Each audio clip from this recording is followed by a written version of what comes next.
انسان کی بھی اولاد ہوتی ہے، جانور کی بھی اولاد ہوتی ہے. اسی طرح جو انسان کے کافی معاملات ہوتے ہیں، جانور کے بھی وہی معاملات ہوتے ہیں. لیکن ان دونوں میں انسان کو جس چیز سے امتیاز ہے، انسان کو جو فضیلت اللہ نے دی ہے، وہ یہ ہے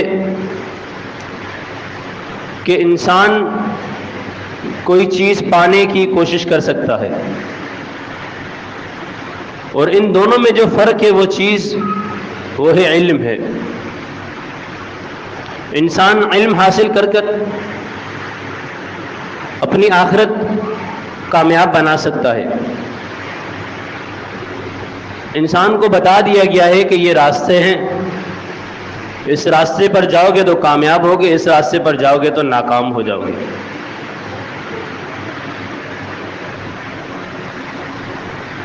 ایک کوئی بھی چیز ہو، انسان دنیاوی مثال لے لے،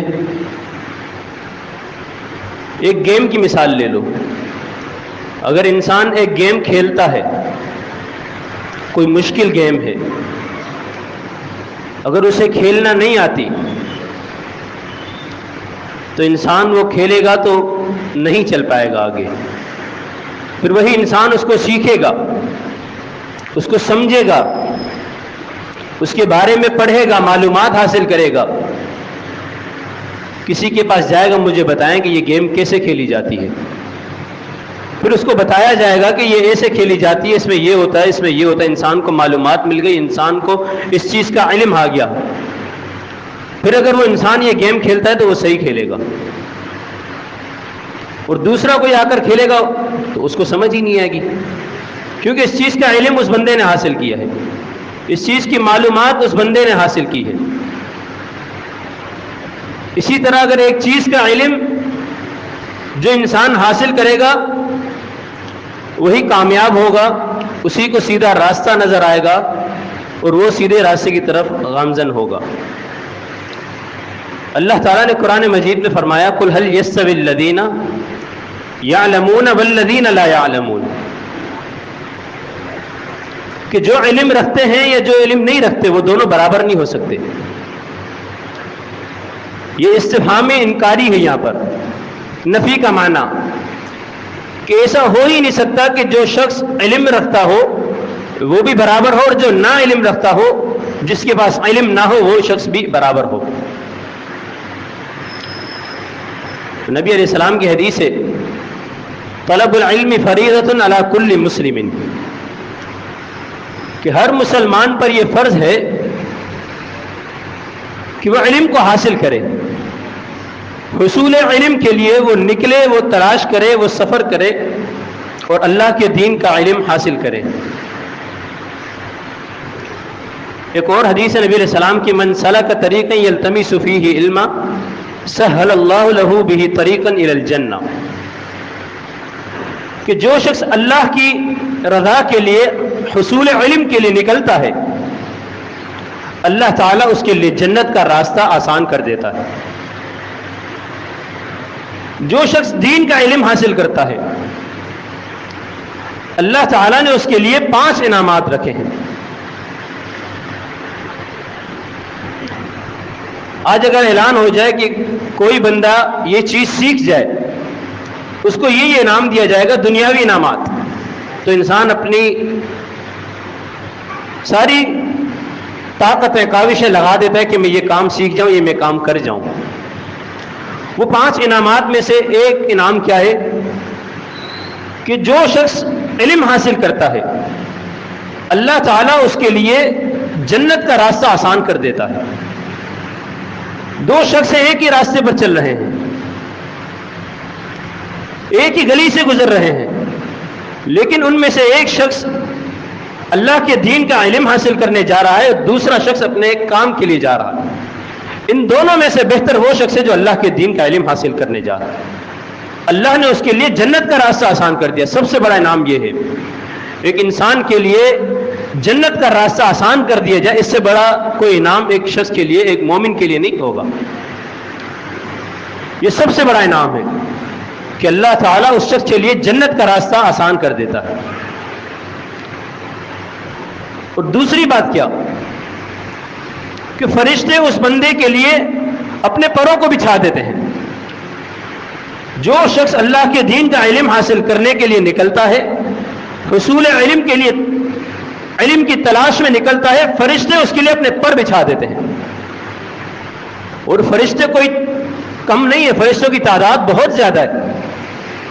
نبی علیہ السلام کی حدیث ہے وہ فرشتے اتنے ہوتے ہیں کہ زمین سے لے کے آسمانوں تک فرشتے ہوتے ہیں جو اس شخص کے لیے پر بچھا دیتے ہیں.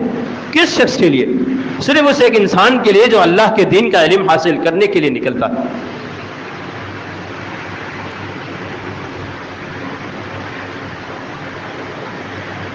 نبی علیہ السلام کی حدیث ہے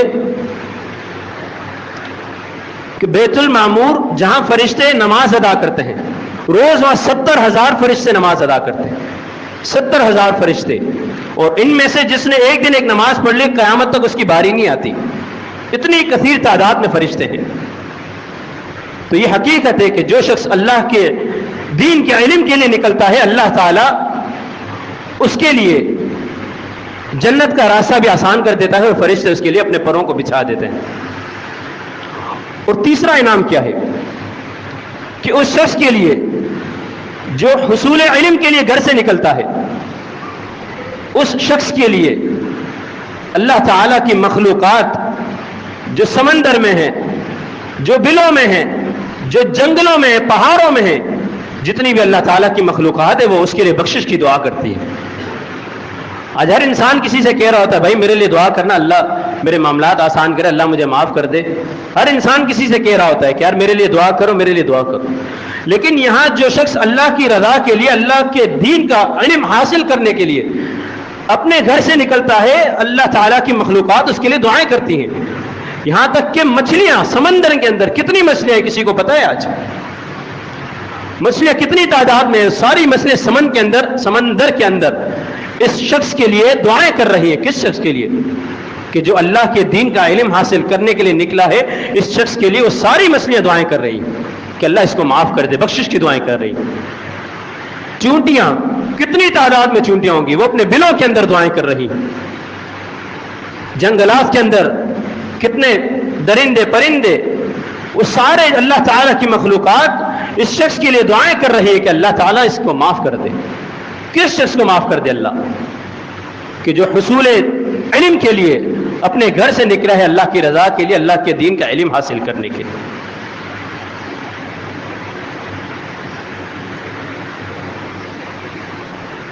اور ان میں سے ایک انعام دوسرا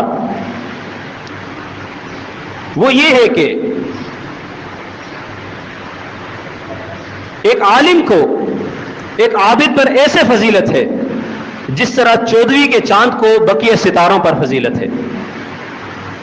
آپ دیکھیں 14ویں کا چاند اتنا چمک رہا ہوتا ہے کہ جو اس کے ارد گرد ستارے ہوتے ہیں بڑے ہوتے ہیں، وہ کافی ان کی روشنی بھی ہوتی ہے، لیکن اس کے مقابلے میں اس کی کوئی اہمیت نہیں ہوتی. اس 14ویں کے چاند کی روشنی اس قدر ہوتی ہے. تو نبی علیہ السلام نے اس کی مثال ایسے دی کہ ایک عالم کو، ایک عابد پر ایسے فضیلت ہے جیسے 14ویں کے چاند کو بقیہ ستاروں پر فضیلت ہے. ایک عالم کا مقام بہت اہمیت رکھتا ہے، جس کو آج میں اور آپ کچھ اہمیت نہیں دیتے. اللہ تعالیٰ نے جن کو علماء دیے ہیں ان کو چاہیے کہ ان کی قدر کریں، نہ کہ ان پر تان بازی کریں، نہ کہ ان کا تماشا بنائیں، نہ کہ ان کے پیٹھ پیچھے ان کی باتیں کریں، نہ ان کی برائیاں کریں، بلکہ ان کی عزت کریں، ان کا ادب کریں، ان کا احترام کریں. آج ہر عابد بندہ، عابد مطلب جو عبادت گزار ہے، آج ہر عابد بندہ عبادت گزار، اس نے نمازیں پڑھی، اس نے روزے رکھے، اس نے زکوٰۃ ادا کی، وہ عالم بن کے بیٹھا ہے. اور عابد بندہ اگر عالم بن جائے بغیر علم حاصل کیے تو اس کے بہت نقصانات ہوتے ہیں. جس بندے نے، بنی اسرائیل کی قوم والے نے 99 قتل کیے تھے، وہ کس کے پاس گیا تھا اپنی معافی کا پوچھنے کہ میں، اللہ مجھے معاف کرے گا نہیں کرے گا؟ وہ ایک عابد کے پاس گیا تھا، عبادت گزار کے پاس گیا تھا. اس نے کیا کہا؟ اللہ تجھے معاف نہیں کرے گا، تو نے 99 قتل کیے، اللہ تجھے تھوڑی نہ معاف کرے گا. اس نے کہا 99 کے تو 100 تجھے بھی قتل کر دیتا ہوں. پھر اس کے بعد جب وہ دوسرے شخص کے پاس گیا تو وہ عالم تھا، اس کے پاس اللہ کے دین کا علم تھا. اس نے اسے سمجھایا، بٹھایا کہ بھائی اللہ کیوں معاف نہیں کرے گا؟ اللہ تجھے معاف کرے گا. اسے حوصلہ ملا. اسے یہ الہ کب ملی؟ جب وہ ایک عالم کے پاس گیا جس کے پاس اللہ کے دین کا علم تھا. تو ہر عبادت گزار عالم نہیں بن سکتا، اس کی عبادتیں اپنی جگہ ہیں. وہ روزے رکھتا ہے، بالکل رکھتا ہے اپنی جگہ، وہ نمازیں پڑھتا ہے، زکوٰۃ دیتا ہے، حج کرتا ہے، عمرے کرتا ہے، صدقات دیتا ہے، قرآن مجید پڑھتا ہے، اللہ کا ذکر کرتا ہے. وہ عابد بندہ ہے، عبادت گزار بندہ ہے، لیکن وہ ایک عالم کے مقام کو نہیں پہنچ سکتا. اسی لیے اللہ نے اگر آپ کو علماء دیے تو ان کی قدر کریں، ان کی عزت کریں، ان کا ادب کریں اور ان سے کچھ سیکھیں. یہ ایک عالم کا مقام ہے. اور آخری انعام کیا تھا 5 انعاموں میں سے؟ کہ اللہ تعالی نے آپ کو انبیاء کا وارث بنا ہے جو علم حاصل کرتے ہیں. العلماء ورثۃ الانبیاء، کہ علماء انبیاء کے وارث ہیں. ان علماء کو وراثت میں کیا چیز مل رہی ہے؟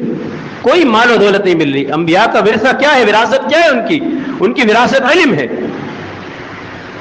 بڑے خوش نصیب ہیں وہ لوگ کہ جو اپنی اولادوں کو دین کے علم کے لیے وقف کر دیتے ہیں کہ وہ اللہ کے دین کا علم سیکھیں. حصول علم کے لیے جو اپنے بچے اللہ کی راہ میں وقف کر دیتے ہیں، بڑے خوش نصیب ہیں وہ لوگ کہ ان کو وراثت میں کوئی مال نہیں مل رہا، بلکہ کیا مل رہا ہے؟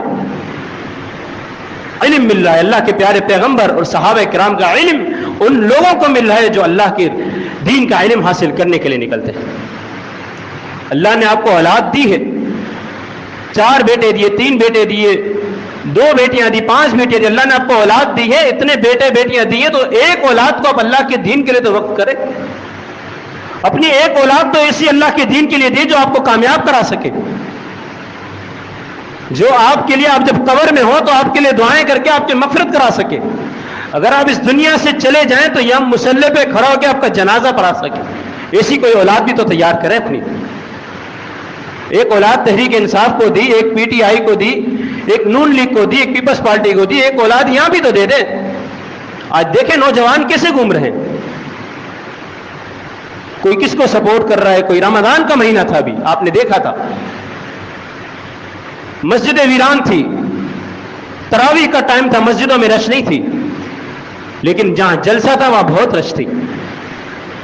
تو اپنی اولاد جو اللہ نے آپ کو دی ہے اس کو وقف کریں اللہ کے دین کے علم کے لیے. یہ آپ کے لیے باعث اجر، باعث ثواب ہوگا، صدقہ جاریہ ہوگا آپ کی دنیا کے جانے کے بعد بھی. ابو حاتم الرازی رحمہ اللہ، ان کا قول ہے کہ میں نے 3000 میل میں نے پیدل سفر کیا ہے.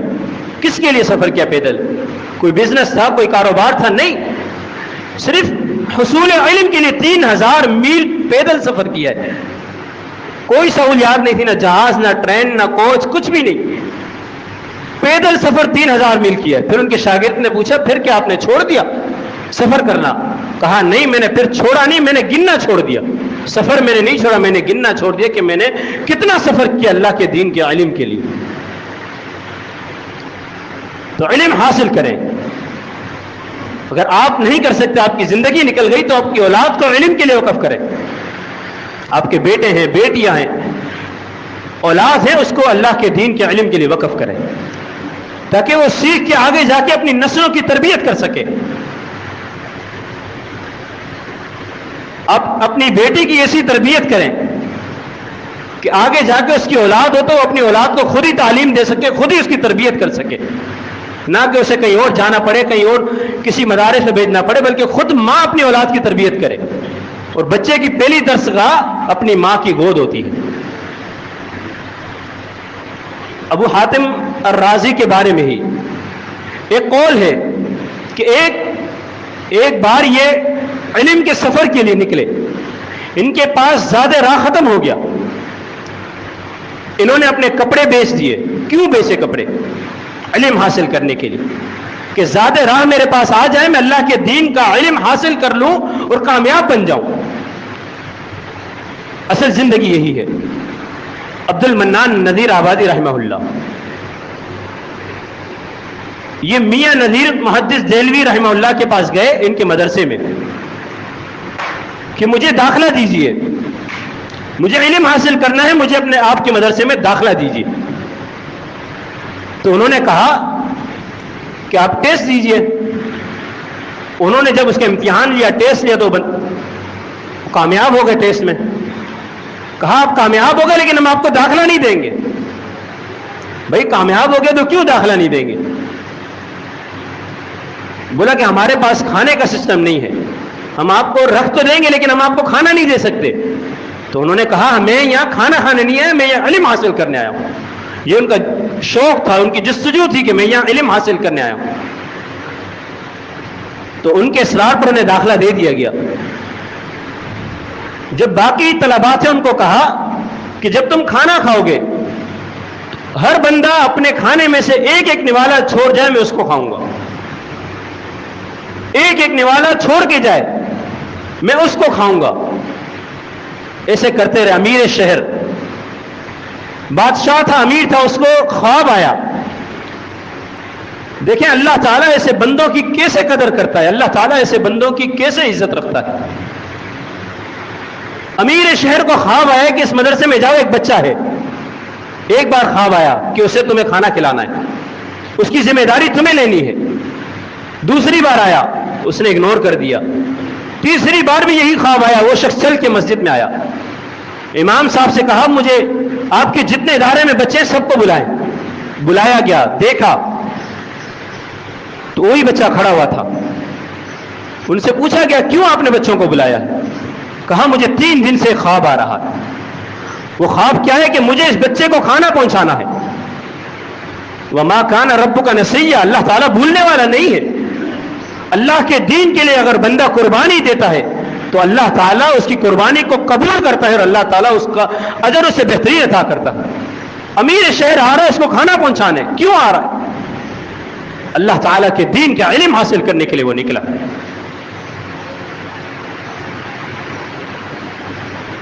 عامر الشعبی رحمہ اللہ یہ ایک حدیث اپنے شاگرد کو بیان کرتے ہیں اور اسے کہتے ہیں کہ یہ حدیث لے لو اور جاؤ، بغیر کسی محنت کے، کوئی محنت نہیں، کوئی مشقت نہیں، یہ حدیث لو اور چلے جاؤ. پھر اپنے شاگرد کو کہتے ہیں کہ یہ تو 2 لائن کی حدیث ہے، ہم 1 لائن کی حدیث کے لیے بغداد سے مدینہ سفر کرتے تھے، صرف 1 حدیث کے لیے، 1 لائن کی حدیث کے لیے. اس وقت کوئی اتنے سہولیات والے سفر نہیں ہوتے تھے کہ جہاز کی ٹکٹ کرائی، نکل گئے یہاں سے مدینہ، یہاں سے دبئی نکل گئے، یہاں سے کہیں اور نکل گئے، علم حاصل کر کے آ گئے. کوئی پیدل سفر کر رہا ہے، کوئی سواریوں پہ سفر کر رہا ہے، لیکن کیوں کرتے تھے؟ ان کو پتا تھا کہ کامیابی آخرت کی جو جنت ملے گی وہ اسی علم کی وجہ سے ملے گی. اگر دنیا کے پیچھے لگے رہے تو وَمَا الْحَيَاةُ الدُّنْيَا إِلَّا مَتَاعُ الْغُرُورِ، دنیا دھوکے کی جگہ ہے، دنیا دھوکے کا سامان ہے، کوئی کامیابی دنیا میں نہیں ہے. دنیاوی بھی علم حاصل کرے لیکن ترجیح دینی ہے تو اللہ کے دین کے علم کو ترجیح دیں. حصول علم کے لیے سفر کریں.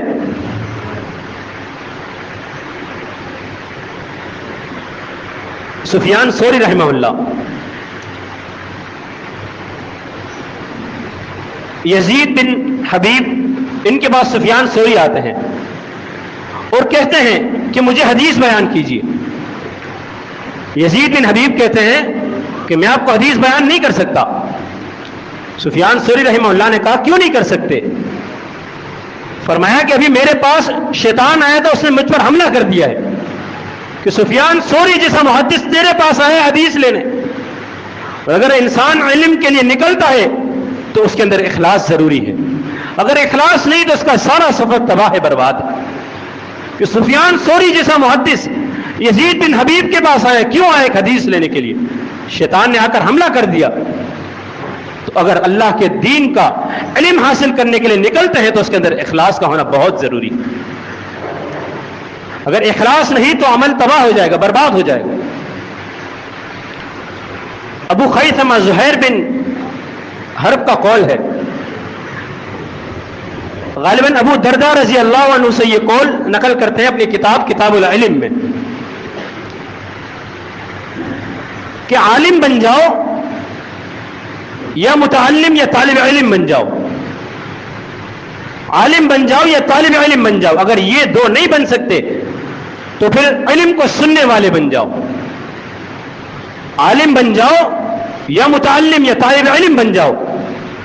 علم حدیث کا علم حاصل کرنے والے بن جاؤ. اگر یہ دو نہیں بن سکتے تو علم کو سننے والے بن جاؤ. چوتھا کچھ نہ بننا. اگر چوتھا کچھ بن گئے تو تباہ ہو جاؤ گے، برباد ہو جاؤ. اور ایک قول اس میں 5 چیزیں ہیں کہ عالم بن جاؤ یا طالب علم بن جاؤ. اگر نہیں بن سکتے تو علم کو سننے والے بن جاؤ، اور اگر سننے والے بھی نہیں بن سکتے تو علماء سے محبت کرنے والے بن جاؤ. اگر 5واں کچھ بنو گے تو تباہ ہو جاؤ گے. سفیان ثوری رحمہ اللہ کا قول ہے کہ اگر ایک عالم ایک پہاڑ کی چوٹی پر کھڑا ہوا ہے، پہاڑ کی چوٹی پر اگر ایک عالم کھڑا ہوا ہے تو سفر کر کے پورا پہاڑ چڑھ کے اس کے پاس جاؤ اور اس سے علم حاصل کرو. وہ تمہیں ایسی روحانی غذا دے گا کہ تمہاری یہ تھکاوٹ کم ہو جائے گی. تمہاری تھکاوٹ سے بہتر وہ روحانی غذا ہوگی جو تمہیں ملے گی.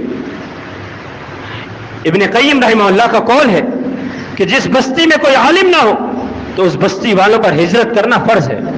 وہ بستی وہ علاقہ چھوڑ کے چلے جائیں کہ جس بستی میں عالم نہ ہو.